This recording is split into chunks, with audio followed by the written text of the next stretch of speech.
നമസ്കാരം. സമയം മലയാളം വാർത്തകളിലേക്ക് സ്വാഗതം.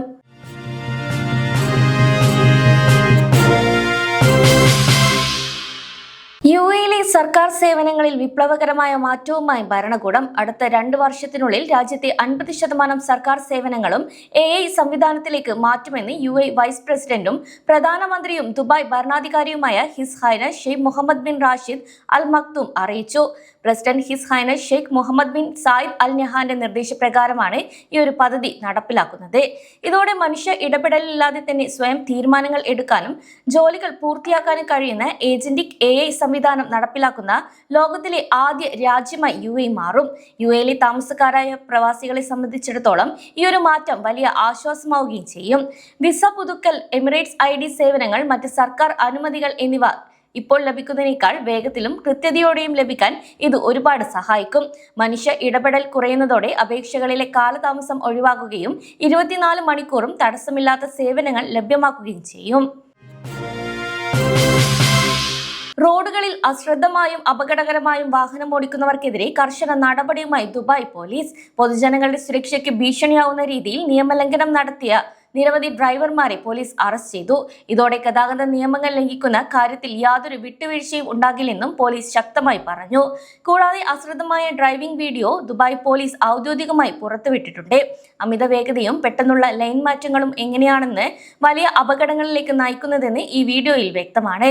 നിയമങ്ങൾ ലംഘിക്കുന്നവർ സ്വയം ജീവൻ മാത്രമല്ല മറ്റുള്ളവരുടെ ജീവൻ കൂടി അപകടത്തിലാക്കുകയാണെന്നും പോലീസ് പറഞ്ഞു. അപകടകരമായ ഇത്തരം രീതികൾ യുഎഇയിൽ നടക്കില്ലെന്നും നിയമലംഘനം നടത്തിയാൽ കടുത്ത ശിക്ഷ തന്നെ ലഭിക്കുമെന്നും പോലീസ് വ്യക്തമാക്കി. യുഎയിലെ റോഡുകളിൽ പോലീസിന്റെയും ക്യാമറകളുടെയും നിരീക്ഷണം നിലവിൽ ശക്തമാണ്. അതിനാൽ എല്ലാ ഡ്രൈവർമാരും അതീവ ജാഗ്രത പാലിക്കണം. യുഎയിലെ പൊതു ബീച്ചുകളെ ലോകത്തിലെ തന്നെ ഏറ്റവും മികച്ച വിനോദസഞ്ചാര കേന്ദ്രങ്ങളാക്കി മാറ്റുന്നതിനായി 3 ബില്യൺ ദിർഹത്തിന്റെ വികസന പദ്ധതി പ്രഖ്യാപിച്ചു. 2040ഓടെ ലോകത്തിലെ ഏറ്റവും മികച്ച താമസ നഗരമാക്കി യുഎഇ മാറ്റുക എന്ന ലക്ഷ്യത്തിന്റെ ഭാഗമായാണ് ഈ ഒരു മാറ്റങ്ങൾ. ദുബായ് മുനിസിപ്പാലിറ്റിയുടെ നേതൃത്വത്തിൽ നടക്കുന്ന ഈ പദ്ധതിയിലൂടെ നിലവിലുള്ള ബീച്ചുകളുടെ സൗകര്യങ്ങൾ വർദ്ധിപ്പിക്കും. Al Mamzar, Jumeirah, Umm Suqeim, Jebel Ali എന്നിവിടങ്ങളിലെ ബീച്ചുകളാണ് നിലവിൽ ഘട്ടഘട്ടമായി നവീകരിക്കുന്നത്. 2030ഓടെ പദ്ധതിയുടെ പ്രധാന ഭാഗങ്ങൾ പൂർത്തിയാക്കുമെന്നാണ് പ്രതീക്ഷിക്കുന്നതും. ഇത് ദുബായിൽ ജോലി ചെയ്യുന്ന പ്രവാസികൾക്ക് ഒഴിവു സമയങ്ങൾ ചിലവഴിക്കാൻ കൂടുതൽ മികച്ച ഇടങ്ങൾ ഇതിലൂടെ ലഭിക്കും. വെറും കടൽ തീരം എന്നതിലുപരി അത്യാധുനിക ലൈഫ് സ്റ്റൈൽ ലക്ഷ്യസ്ഥാനമാക്കി ഇനി ബീച്ചുകൾ മാറും. സൈക്ലിംഗ് ട്രാക്കുകൾ, മികച്ച ഇരിപ്പിടങ്ങൾ, കുട്ടികൾക്കായുള്ള കളിസ്ഥലങ്ങൾ, സുരക്ഷിതമായ കുളിക്കടവുകൾ എന്നിവയും ഇതിന്റെ ഭാഗമായി ഉണ്ടാകും. ഒരു ഇടവേളയ്ക്ക് ശേഷം യുഎയിലെ സ്കൂളുകൾ വീണ്ടും സജീവമായതോടെ കുട്ടികൾക്കിടയിൽ രോഗങ്ങൾ പടരുന്നതായി യുഎയിലെ ഡോക്ടർമാർ മുന്നറിയിപ്പ് നൽകി. നിരവധി കുട്ടികൾക്ക് രോഗങ്ങൾ പടരുന്നതായും മാതാപിതാക്കൾ ജാഗ്രത പാലിക്കണമെന്നും ആരോഗ്യ വിദഗ്ധർ അറിയിച്ചു. സ്കൂളുകൾ തുറന്നാൽ ക്ലാസ് മുറികളിലും സ്കൂൾ ബസ്സിലും നിന്നും കുട്ടികൾക്ക് അണുബാധകൾ ഉയരാൻ കാരണമാകുമെന്ന് യുഎയിലെ ഡോക്ടർമാർ നേരത്തെ തന്നെ ചൂണ്ടിക്കാട്ടിയിരുന്നു. ജലദോഷം, ഇൻഫ്ലുവൻസ, വൈറൽ തൊണ്ടവേദന, വയറിളക്കവും ഛർദിയും അലർജി എന്നിവയാണ് കുട്ടികളിൽ പ്രധാനമായും കാണുന്നത്. അതിനാൽ കുട്ടികളിൽ ഇത്തരം രോഗലക്ഷണങ്ങൾ കണ്ടാൽ ഉടൻ തന്നെ വൈദ്യസഹായം തേടണമെന്നും മാതാപിതാക്കൾ ഇക്കാര്യങ്ങൾ ശ്രദ്ധിക്കണമെന്നും അറിയിച്ചു.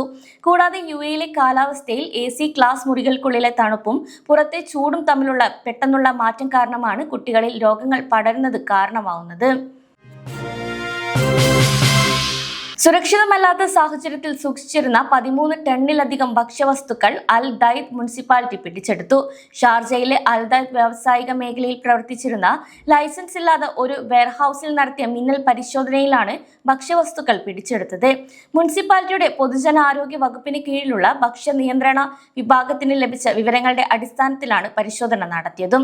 ഏകദേശം 13,170 കിലോഗ്രാം ഭക്ഷ്യവസ്തുക്കളാണ് ഉദ്യോഗസ്ഥർ കണ്ടെത്തിയത്. കൂടാതെ തുടർന്ന് നടത്തിയ അന്വേഷണത്തിൽ ഭക്ഷ്യവസ്തുക്കൾ എല്ലാം ഉപയോഗശൂന്യമാണെന്നും കണ്ടെത്തി. ഇത് നശിപ്പിക്കാനുള്ള നടപടികളും സ്വീകരിച്ചു.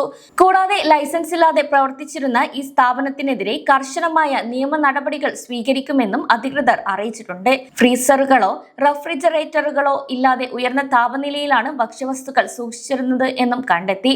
ഇത് ഭക്ഷണം വേഗത്തിൽ കേടാകാനും വിഷാംശമുള്ളതാകാനും കാരണമാകുന്നു.